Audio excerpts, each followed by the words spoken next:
I just realized I've never shown y'all my seashell collection. I'm a sand sculptor. Sometimes I use seashells in my sand sculptures. And I go to the beach separately and collect them from our coast. And then I organize them based on different things. And so here is my seashell collection. So it is pretty organized. First thing, I have this bag of feathers.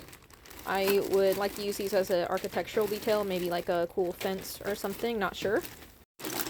These are just display shells for like markets and tabletop. They're bleached, some of them are painted, so I will not use these back on the beach. I like to keep them separate because they are not okay to go back. These are our most used shells. These are like small and medium size ones.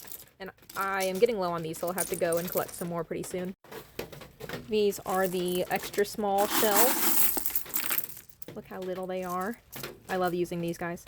These ones are ones that I have not organized yet. They're just random bits and bobs that need to go back.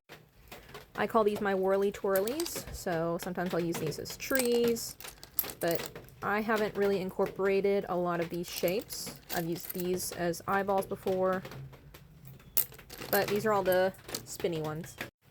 These are all pieces of sand dollars, and I like to use these as pavers, as like architectural landscaping pieces. These are mostly black scallops. I use these as eyeballs, so I'll try to find two that are pretty similar in pattern or shade and use those as eyes. These are all the other scallops that I have, or just like larger, bigger, fancier pieces. Sorry, it's loud. This is all sea glass. I want to use this as like a stained glass window in a sculpture one day. And lastly, we have grit. So this is darker grit. So it's pretty black and dark and heavy. And then you see this is lighter grit. I'm thinking I want to do like a chessboard one day. Would be cool to use these. And then we have our colored sand. This is all recycled glass sand from a company called Glass Half Full that focuses on coastal restoration. And we use this colored sand obviously in our sculptures. We're also gifted shells quite a bit.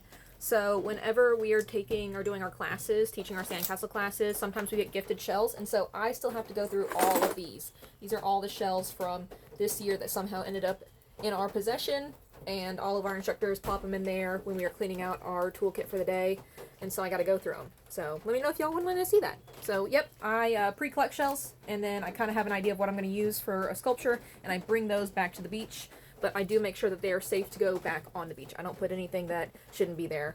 All right. Thanks so much. Bye-bye.